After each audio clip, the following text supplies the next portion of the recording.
When I was 5 years old, there was a little kid I played with, Jeffty. His real name was Jeff Kinser, and everyone who played with him called him Jeffty. We were 5 years old together, and we had good times playing together.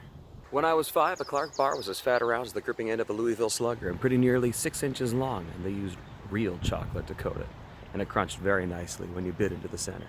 The paper it came wrapped in smelled fresh and good when you peeled off one end to hold the bar, so it wouldn't melt onto your fingers. Today, a Clark bar is as thin as a credit card. They use something artificial and awful tasting instead of pure chocolate. The thing is soft and soggy. It costs 15 or 20 cents instead of a decent, correct nickel. And they wrap it so you think it's the same size it was 20 years ago, only it isn't. It's slim and ugly and nasty tasting and not worth a penny, much less 15 or 20 cents. When I was that age, 5 years old, I was sent away to my Aunt Patricia's home in Buffalo, New York for 2 years. My father was going through bad times, and Aunt Patricia was very beautiful and had married a stockbroker. They took care of me for 2 years. When I was 7, I came back home and went to find Jeffty so we could play together. I was 7. Jeffty was still 5. I didn't notice any difference. I didn't know. I was only 7. When I was 7 years old, I used to lie on my stomach in front of our Atwater Kent radio and listen to swell stuff. I had tied the ground wire to the radiator, and I would lie there with my coloring books and my Crayolas, well, there were only 16 colors in the big box, and listen to the NBC Red Network, Jack Benny on the Jell-O program, Amos and Andy, Edgar Bergen, and Charlie McCarthy on the Chase and Sanborn program. One Man's Family, First Nighter, the NBC Blue Network, Easy Aces, the Jurgen program with Walter Winchell, Information Please, Death Valley Days, and best of all, the Mutual Network with the Green Hornet, the Lone Ranger, the Shadow, and Quiet Please. Today I turn on my car radio and go from one end of the dial to the other, and all I get is 100 strings orchestras, banal housewives and insipid truckers discussing their kinky sex lives with arrogant talk show hosts, country and western drivel, and rock music so loud it hurts my ears. When I was 10, my grandfather died of old age, and I was a troublesome kid. And they sent me off to military school so I could be taken in hand. When I was 14 years old, I used to go to the movies on Saturday afternoons, and a matinee was 10 cents, and they used real butter on the popcorn, and I could always be sure of seeing a western like Lash LaRue, or Wild Bill Elliott, and Red Ryder with Bobby Blake as Little Beaver, or Roy Rogers, or Johnny Mac Brown. A scary picture like House of Horrors with Rondeau hat on as the Strangler. Or The Cat People, or The Mummy, or I Married a Witch with Frederick March and Veronica Lake. Plus an episode of a great serial like The Shadow with Victor Jory, or Dick Tracy, or Flash Gordon, and 3 cartoons. A James Fitzpatrick travel talk, movie tone news, a sing-along, and if I stayed on till evening, bingo or keno, and free dishes. Today I go to the movies and see people like Clint Eastwood blowing people's heads apart like ripe cantaloupes. At 18, I went to college. Jeffty was still 5. I came back during the summers to work at my Uncle Joe's jewelry store. Jeffty hadn't changed. Now I knew there was something different about him, something wrong, something weird. Jeffty was still 5 years old, not a day older. At 22, I came home for keeps to open a Sony television franchise in town, the first one. I saw Jeffty from time to time. He was 5. Things are better in a lot of ways. People don't die from some of the old diseases anymore. Cars go faster, and you get there more quickly on better roads. Shirts are softer and silkier. We have paperback books, even though they cost as much as a good hardcover used to. When I'm running short in the bank, I can live off credit cards till things even out. But I still think we've lost a lot of good stuff. Did you know you can't buy linoleum anymore? Only vinyl floor covering? There's no such thing as oilcloth anymore. You'll never again smell that special sweet smell from your grandmother's kitchen. Furniture isn't made to last 30 years or longer because they took a survey and found that young homemakers like to throw their furniture out and bring in all new color-coded borax every 7 years. Records don't feel right. They're not thick and solid like the old ones. They're thin and you can bend them. That doesn't seem right to me. Restaurants don't serve cream in pitchers anymore, just that artificial glop in little plastic tubs. And one is never enough to get coffee the right color. You can make a dent in a car fender with only a sneaker. Everywhere you go, all the towns look the same, with Burger Kings and McDonald's and 7-Elevens and Taco Bells and motels and shopping centers. Things may be better, but why do I keep thinking about the past? What I mean by 5 years old is not that Jeffty was retarded. I don't think that's what it was. Smart as a whip for 5 years old. Very bright. Quick. Funny kid. But he was 3 feet tall, small for his age, and perfectly formed. No big head, no strange jaw, none of that. A nice, normal-looking 5-year-old kid. Except that he was the same age as I was, 22. When he spoke, it was with the squeaking soprano voice of a 5-year-old. When he walked, it was with the little hops and shuffles of a 5-year-old. When he talked to you, it was about the concerns of a 5-year-old. Comic books, playing soldier, using a clothespin to attach a stiff piece of cardboard to the front fork of his bike, so the sound it made when the spokes hit was like a motorboat. Asking questions like, why does that thing do like that? How high is up? How old is old? Why is grass green? What's an elephant look like? At 22, he was 5. Jeff's parents were a sad pair. Because I was still a friend of Jeffty's, still let him hang around with me, sometimes took him to the county fair or miniature golf or the movies, I wound up spending time with them. Not that I much cared for them, because they were so awfully depressing. But then I suppose one couldn't expect much more from the poor devils. They had an alien thing in their home, a child who had grown no older than 5 in 22 years, who provided the treasure of that special childlike state indefinitely, but who also denied them the joys of watching the child grow into a normal adult. 5 is a wonderful time of life for a little kid, or it can be if the child is relatively free of the monstrous beastliness other children indulge in. It is a time when the eyes are wide open and the patterns are not yet set. A time when one has not yet been hammered into accepting everything as immutable and hopeless. A time when the hands cannot do enough. The mind cannot learn enough. The world is infinite and colorful and filled with mysteries. 5 is a special time before they take the questing, unquenchable, quixotic soul of the young dreamer and thrust it into dreary schoolroom boxes. A time before they take the trembling hands that want to hold everything, touch everything, figure everything out, and make them lie still on desktops. A time before people begin saying, act your age and grow up, or you're behaving like a baby. It is a time when a child who acts adolescent is still cute and responsive and everyone's pet. A time of delight, of wonder, of innocence.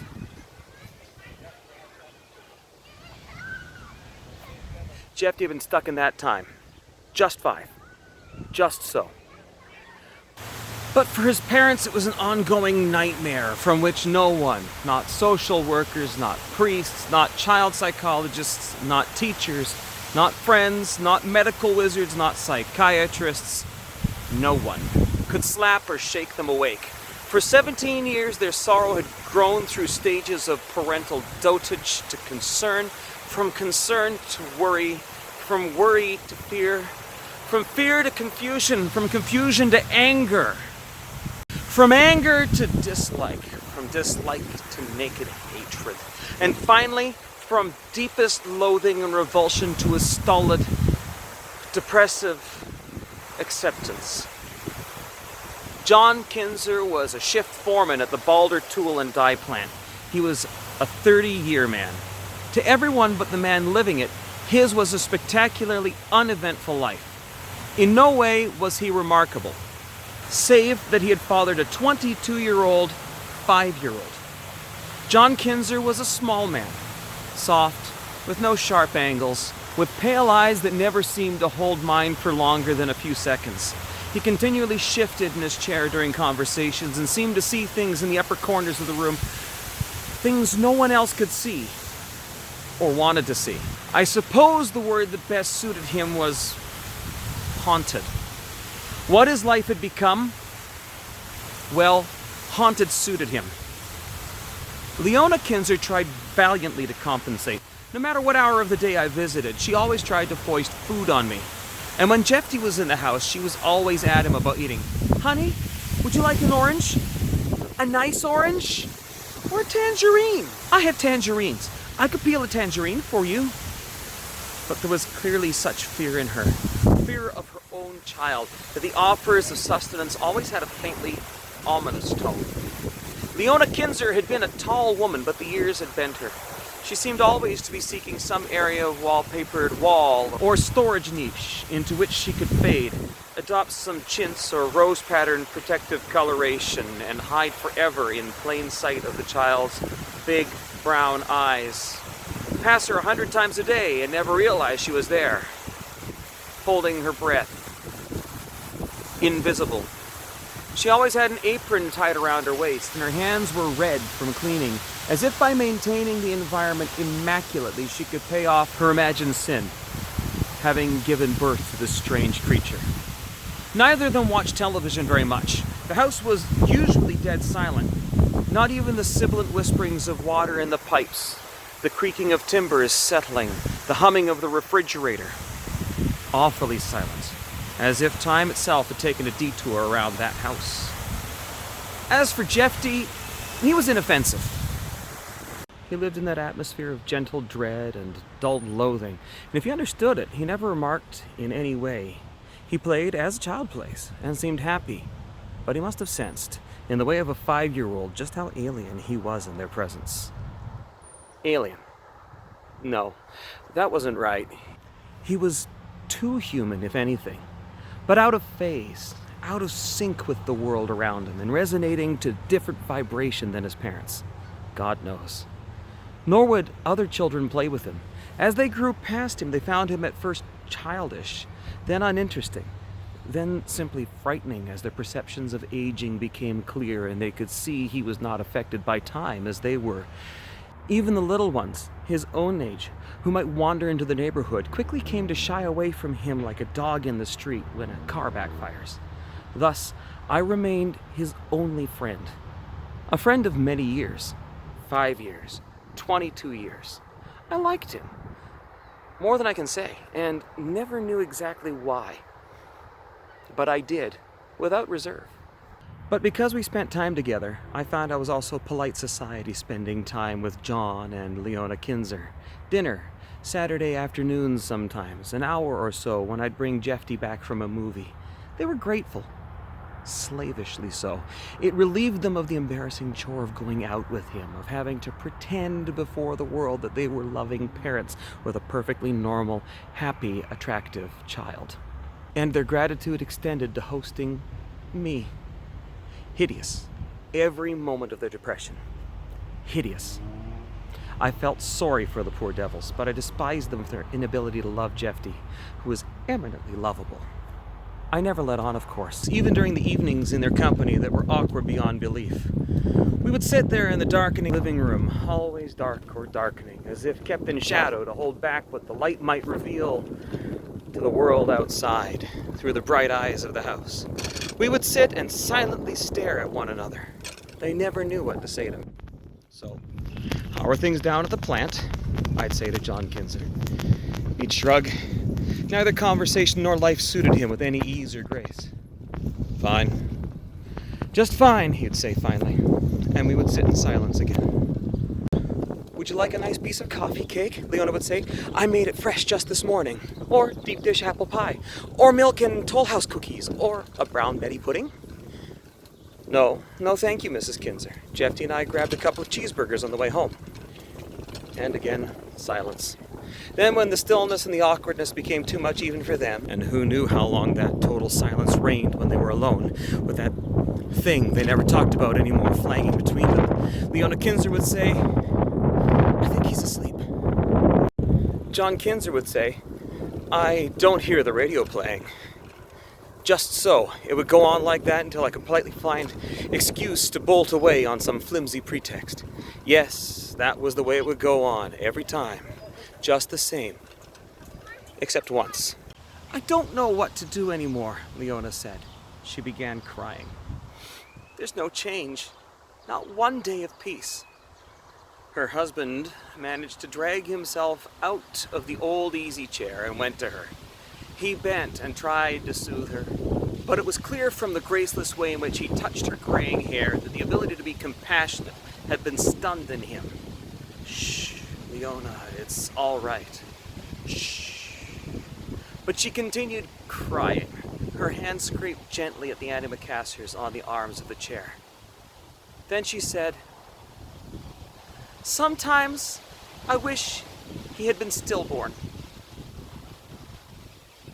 John looked up into the corners of the room for the nameless shadows that were always watching him. Was it God he was seeking in those spaces? "You don't mean that," he said to her, softly, pathetically, urging her with body tension and trembling in his voice to recant before God took notice of the terrible thought. But she meant it. She meant it very much. I managed to get away quickly that evening. They didn't want witnesses to their shame, and I was glad to go.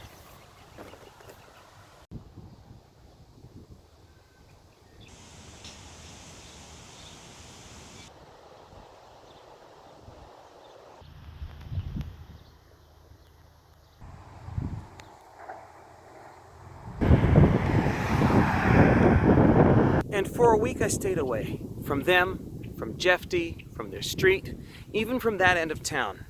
I had my own life.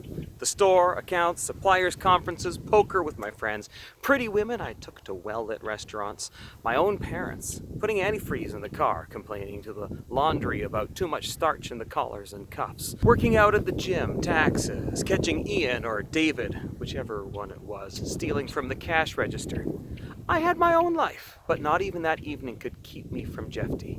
He called me at the store and asked me to take him to the rodeo. We chummed it up as best a 22-year-old with other interests could, with a 5-year-old. I never dwelled on what bound us together. I always thought it was simply the years.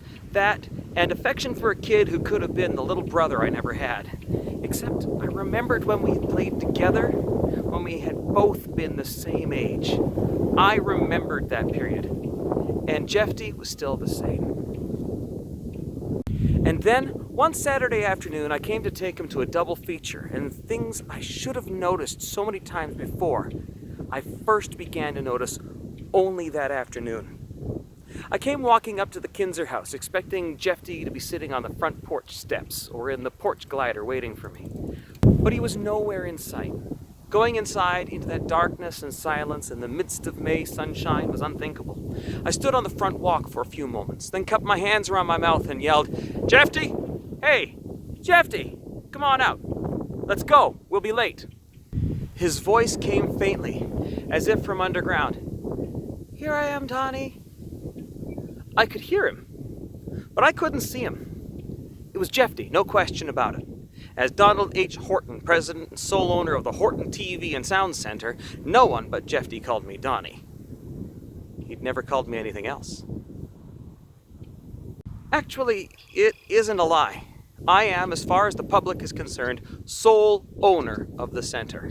The partnership with my Aunt Patricia is only to repay the loan she made me, to supplement the money I came into when I was 21, left me when I was 10 by my grandfather. It wasn't a very big loan, only $18,000. But I asked her to be a silent partner because of when she had taken care of me as a child. "Where are you, Jeffty?" "Under the porch, in my secret place." I walked around the side of the porch and stooped down and pulled away the wicker grating. Back in there, on the pressed dirt, Jeffty had built himself a secret place. He had comics in orange crates. He had a little table and some pillows. It was lit by big, fat candles, and we used to hide there when we were both 5. "What you up to?" I asked, crawling in and pulling the great clothes behind me. It was cool under the porch, and dirt smelled comfortable. The candles smelled clubby and familiar. Any kid would feel at home in such a secret place. There's never been a kid who didn't spend the happiest, most productive, most deliciously mysterious times in his life in such a secret place. "Playing?" he said. He was holding something golden and round. It filled the palm of his little hand. "You forget we were going to the movies?" "Nope. I was just waiting here for you."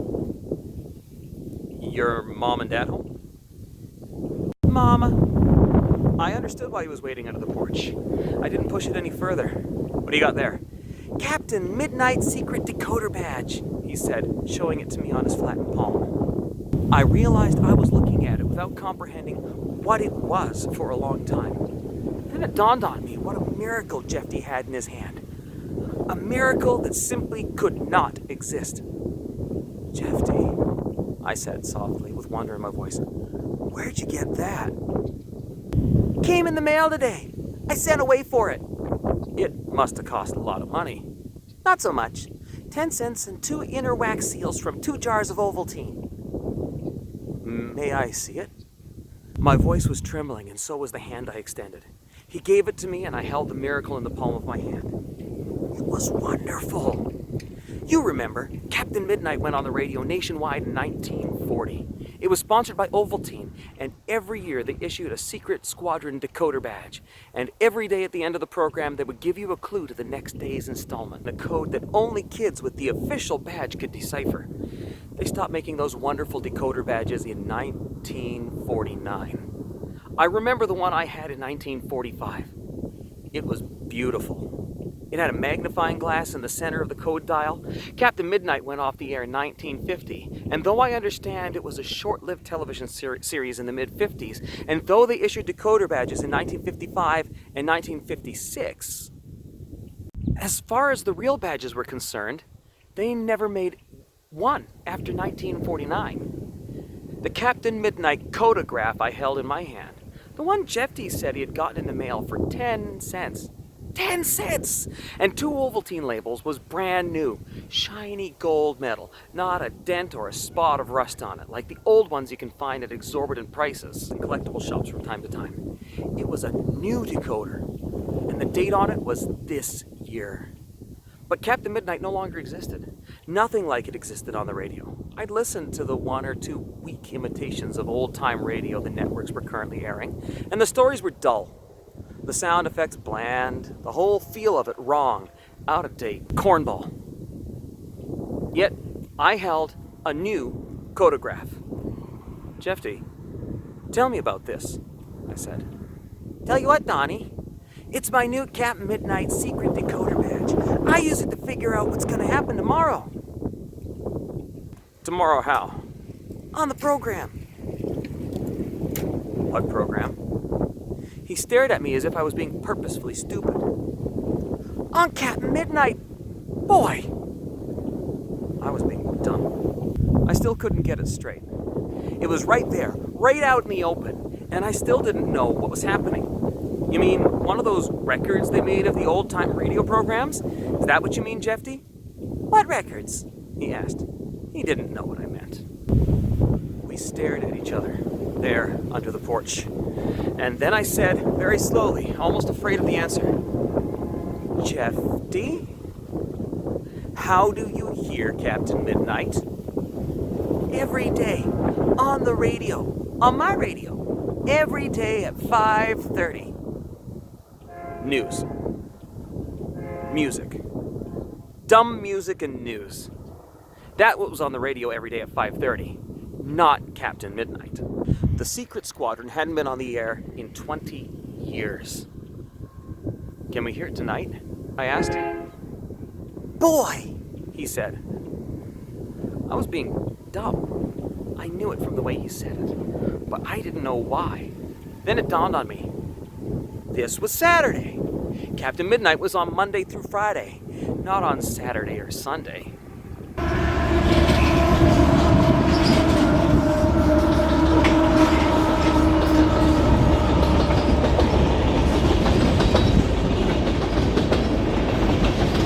"We going to the movies? We going to the movies?" He had to repeat himself twice. My mind was somewhere else. Nothing definite. No conclusions. No wild assumptions leapt to. Just off somewhere. Trying to figure it out. Concluding, as you would have concluded, as anyone would have concluded rather than accepting the truth, the impossible and wonderful truth. Just finally concluding there was a simple explanation I didn't yet perceive. Something mundane and dull, like the passage of time that steals all good things from us, pack-ratting trinkets and plastic in exchange. And all in the name of progress. "We going to the movies, Donnie?" "You bet your boots we are, kiddo," I said. And I smiled. And I handed him the codograph. And he put it in his side pants pocket And we crawled out from under the porch and we went to the movies, and neither of us said anything about Captain Midnight all the rest of that day. And there wasn't a 10-minute stretch all the rest of that day that I didn't think about it. It was inventory all that next week. I didn't see Jeffty till late Thursday. I confess I left the store in the hands of Ian and David. Told them I had some errands to run and left early. At 4 o'clock, I got to Kinsers right around 4:45. Leona answered the door looking exhausted and distant. Is Jeffty around? She said he was upstairs in his room, listening to the radio. I climbed the stairs 2 at a time. All right, I had finally made that impossible, illogical leap. Had the stretch of belief involved anyone but Jeffty, adult or child, I would have reasoned out more explicable answers. But it was Jeffty, clearly another kind of vessel of life. And what he might experience should not be expected to fit into the ordered scheme. I admit it. I wanted to hear what I heard. Even with the door closed, I recognized the program. There he goes, Tennessee! Get him! There was a heavy report of a squirrel rifle shot and the keening whine of the slug ricocheting. Then the same voice yelled triumphantly, Got him! Dead center! He was listening to the American Broadcasting Company, 790 kilohertz, and he was hearing Tennessee Lead, one of my most favorite programs from the 40s, a Western adventure I had not heard in 20 years, because it had not existed for 20 years. I sat down on the top step of the stairs, there in the upstairs hall of the Kinser home, and I listened to the show. It wasn't a rerun of an old program. I knew every one of them by heart, had never missed an episode. Further evidence that this was a new installment, there were occasional references during the integrated commercials to current cultural and technological developments, and phrases that had not existed in common usage in the 40s. Aerosol spray cans, laser racing of tattoos, Tanzania, the word uptight. I couldn't ignore it. Jeffty was listening to a new segment of Tennessee Lead. Ran downstairs and out the front door to my car. Leona must have been in the kitchen. I turned the key and punched on the radio and spun the dial to 790 kilohertz, the ABC station. Rock music. I sat there for a few moments, then ran the dial slowly from one end to the other. Music, news, talk shows, no Tennessee Lead. And it was a Blaupunkt, the best radio I could get. I wasn't missing some perimeter station. It simply was not there. After a few moments, I turned off the radio and the ignition and went back upstairs quietly. I sat down on the top step and listened to the entire program. It was wonderful. After a few moments, I turned off the radio and the ignition and went back upstairs quietly. I sat down on the top step and listened to the entire program. It was wonderful. Exciting, imaginative, filled with everything I remembered as being most innovative about radio drama. But it was modern. It wasn't an antique, rebroadcast to assuage the need of that dwindling listenership who longed for the old days. It was a new show, with all the old voices, but still young and bright. Even the commercials were for currently available products, but they weren't as loud or as insulting as the screamer ads one heard on the radio these days. And when Tennessee Lead went off at 5 o'clock, I heard Jeffty spin the dial on his radio till I heard the familiar voice of the announcer, Glenn Riggs, proclaim, "Presenting Hop Harrigan, America's ace of the airwaves." There was the sound of an airplane in flight. It was a prop plane, not a jet. Not the sound kids today have grown up with, but the sound I grew up with. The real sound of an airplane, the growling, revving, throaty sound of the kind of airplanes G8 and his battle aces flew, the kind Captain Midnight flew, the kind Hop Harrigan flew. And then I heard Hop say, "CX4 calling control tower, CX4 calling control tower, standing by." A pause then. "Okay, this is Hop Harrigan, coming in." And Jeffty, who had the same problem all of us kids had in the 40s with programming that pitted equal favorites against one another on different stations, having paid his respects to Hop Harrigan and Tank Tinker, spun the dial and went back to ABC, where I heard the stroke of a gong, the wild cacophony of nonsense Chinese chatter, and the announcer yelled, "Terry and the Pirates!" I sat there on the top step and listened to Terry and Connie and Flip Corkin and, so help me God, Agnes Moorehead as the Dragon Lady, all of them in a new adventure that took place in a red China that had not existed in the days of Milton Caniff's 1937 version of the Orient, with river pirates and Chiang Kai-shek and warlords and the naive imperialism of American gunboat diplomacy. Sat and listened to the whole show. and sat even longer to hear Superman and part of Jack Armstrong, the All-American Boy and part of Captain Midnight. And John Kinser came home, and neither he nor Leona came upstairs to find out what had happened to me or where Jeffty was, and sat longer and found I had started crying and could not stop. Just sat there with tears running down my face, into the corners of my mouth, sitting and crying until Jeffty heard me and opened his door and saw me and came out and looked at me in childish confusion as I heard the station break for the Mutual Network and they began the theme music of Tom Mix. When it's roundup time in Texas and the bloom is on sage. And Jeffty touched my shoulder and smiled at me with his mouth and his big brown eyes. And he said, "Hi, Donnie. Want to come in and listen to the radio with me?" Hume denied the existence of an absolute space in which each thing has its place. Borges denies the existence of one single time in which all events are linked. Jeffty received radio programs from a place that could not, in logic, in the natural scheme of the space-time universe as conceived by Einstein, exist. But that wasn't all he received. He got mail-order premiums that no one was manufacturing. He read comic books that had been defunct for 3 decades. He saw movies with actors who had been dead for 20 years. He was the receiving terminal for endless joys and pleasures of the past that the world had dropped along the way. On its headlong suicidal flight toward new tomorrows, the world had raised its treasure house of simple happinesses, had poured concrete over its playgrounds, had abandoned its elfin stragglers, and all of it was being impossibly, miraculously shunted back into the present through Jeffty. Revivified, updated, the traditions maintained but contemporaneous, Jeffty was the unbidding Aladdin, whose very nature formed the magic lampness of his reality. And he took me into his world with him, because he trusted me. We had breakfast of Quaker puffed wheat Sparkies and warm Ovaltine we drank out of this year's Little Orphan Annie's shake-up mugs. We went to the movies, and while everyone else was seeing a comedy starring Goldie Hawn and Ryan O'Neal, Jeffty and I were enjoying Humphrey Bogart as the professional thief Parker and John Huston's brilliant adaptation of the Donald Westlake novel Slayground. The second feature was Spencer Tracy, Carol Lombard, and Laird Krieger in the Val Lewton-produced film of Leiningen versus the Ants. Twice a month we went down to the newsstand and bought the current pulp issues of The Shadow, Doc Savage, and Startling Stories. Jeffty and I sat together and read to him from the magazines. He particularly liked the new short novel by Henry Kuttner, The Dreams of Achilles, and the new Stanley A. Weinbaum series of short stories set in the subatomic particle universe of Radurna. In September, we enjoyed the first installment of the new Robert E. Howard Conan novel, Isle of the Black Ones in Weird Tales. And in August, we were only mildly disappointed by Edgar Rice Burroughs' fourth novel in the Jupiter series featuring John Carter of Barsoom, Corsairs of Jupiter. But the editor of Argosy All-Story Weekly promised there would be 2 more stories in the series, and it was such an unexpected revelation for Jeffty and me that it dimmed our disappointment at the lessened quality of the current story. We read comics together, and Jeffty and I both decided, separately, before we came together to discuss it, that our favorite characters were Dollman, Airboy, and The Heap.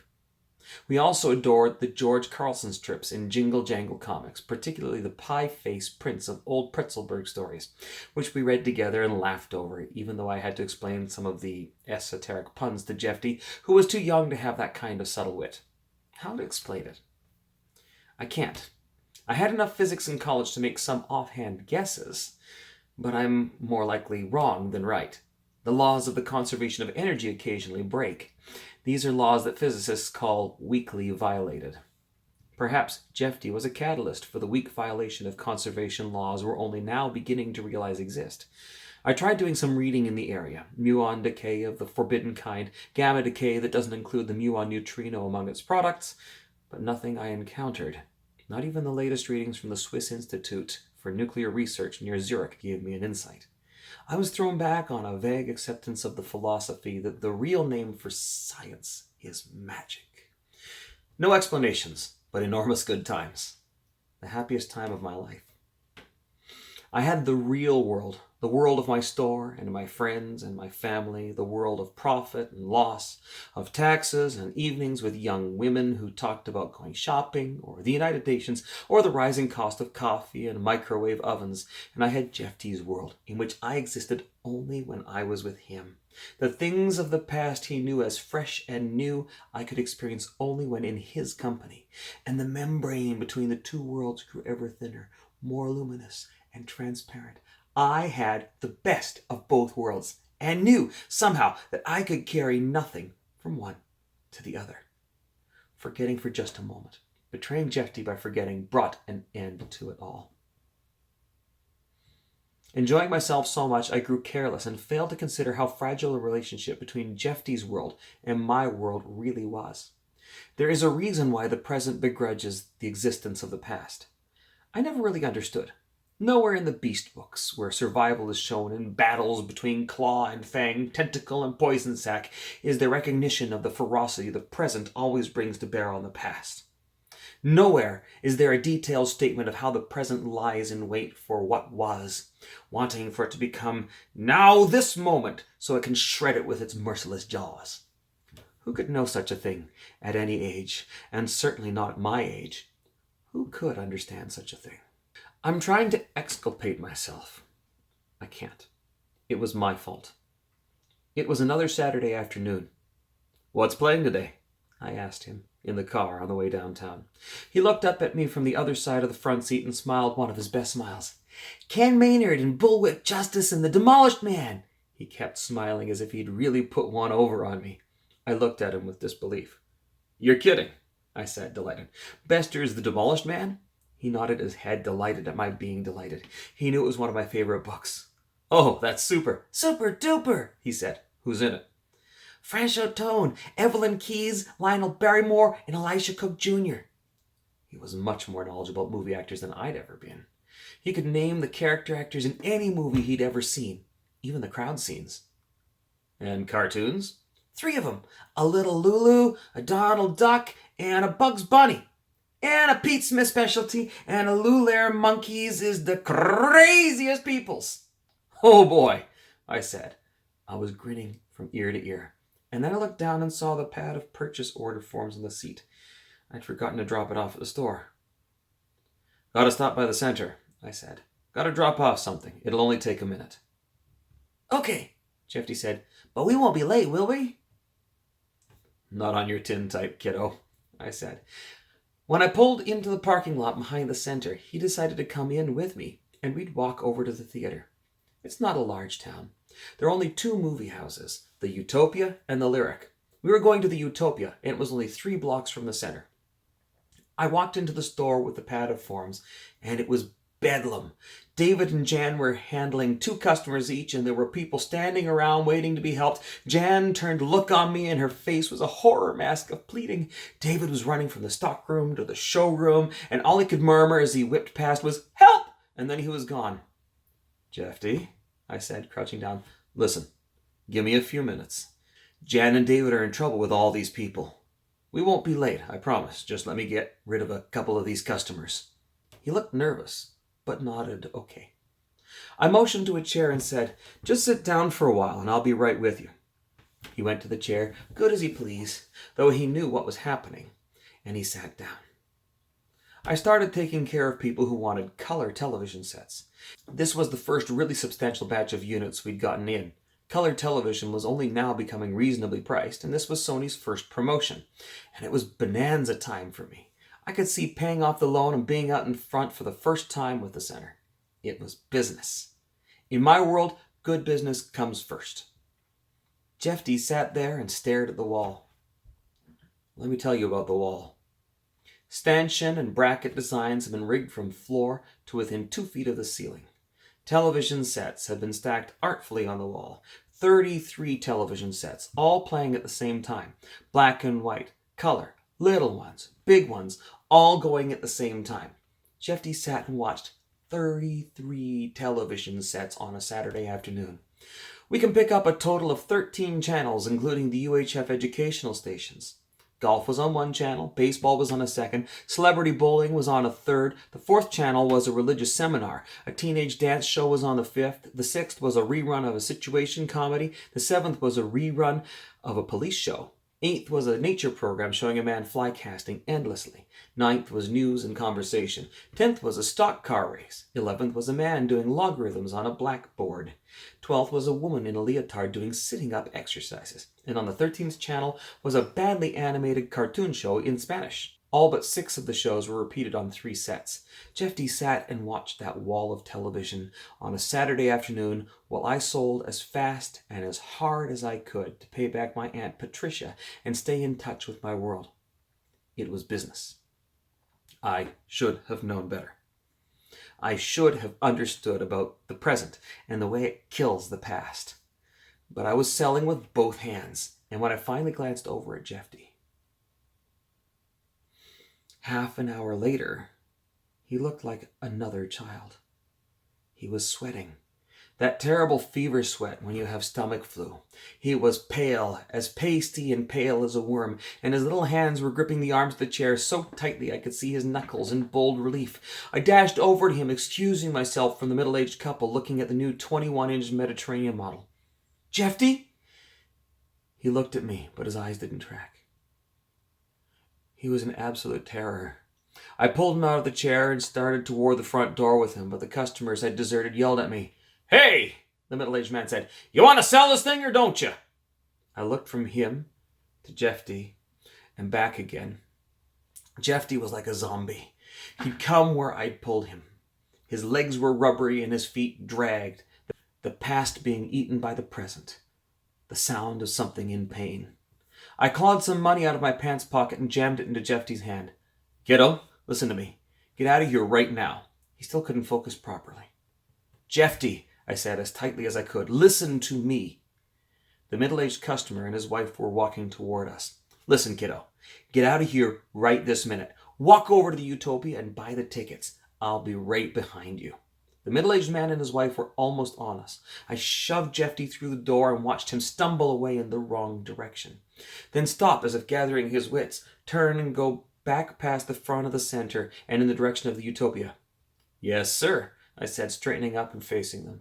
"Yes, ma'am, that is one terrific set with some sensational features. If you'll just step back here with me."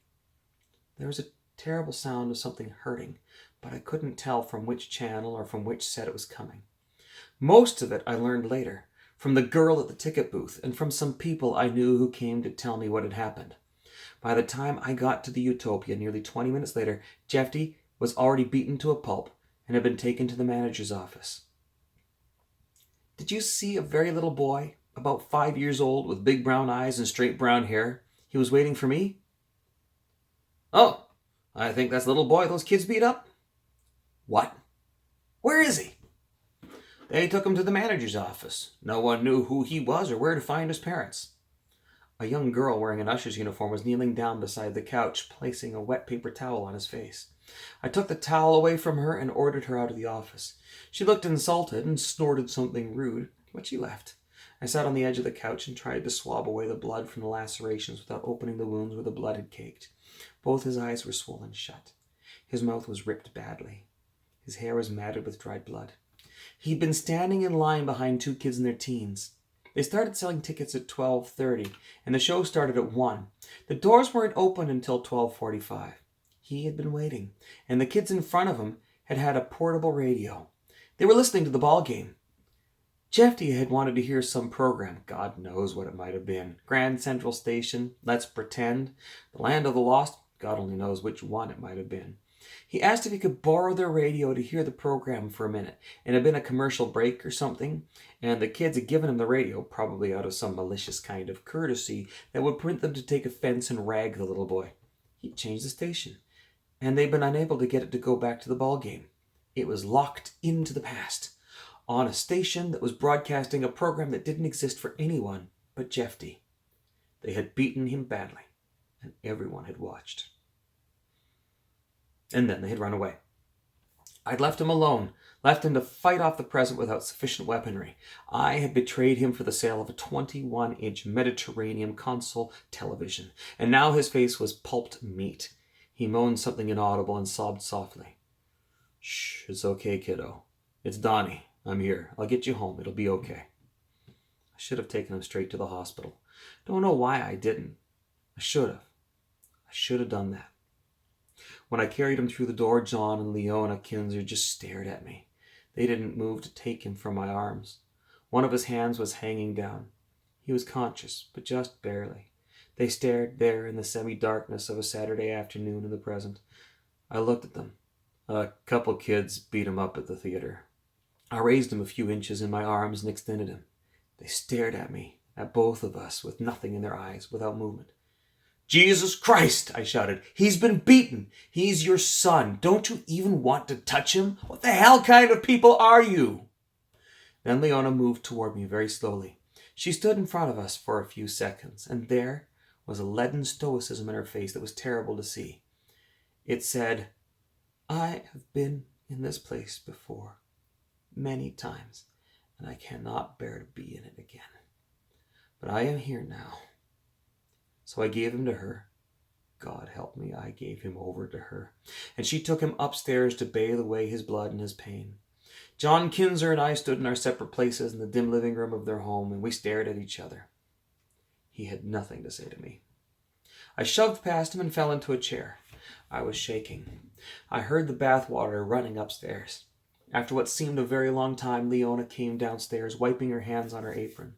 She sat down on the sofa, and after a moment John sat down beside her. I heard the sound of rock music from upstairs. "Would you like a piece of nice pound cake?" Leona said. I didn't answer. I was listening to the sound of the music. Rock music. On the radio. There was a table lamp on the end table beside the sofa. It cast a dim and futile light in the shadowed living room. Rock music from the present. On a radio upstairs. I started to say something and then knew. Oh God, no. I jumped up just as the sound of hideous crackling blotted out the music, and the table lamp dimmed and flickered. I screamed something, I don't know what it was, and ran for the stairs. Jeffty's parents did not move. They sat there with their hands folded in that place they had been for so many years. I fell twice rushing up those stairs. There isn't much on television that can hold my interest. I bought an old cathedral-shaped Philco radio in a second-hand store, and I replaced all the burnt-out parts with the original tubes from old radios I could cannibalize that still worked. I don't use transistors or printed circuits. They wouldn't work.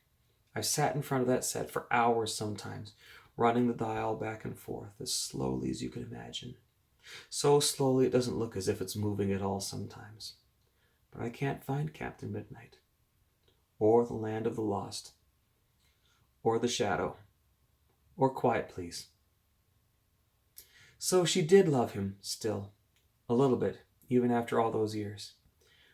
I can't hate them. They only wanted to live in the present world again. That isn't such a terrible thing.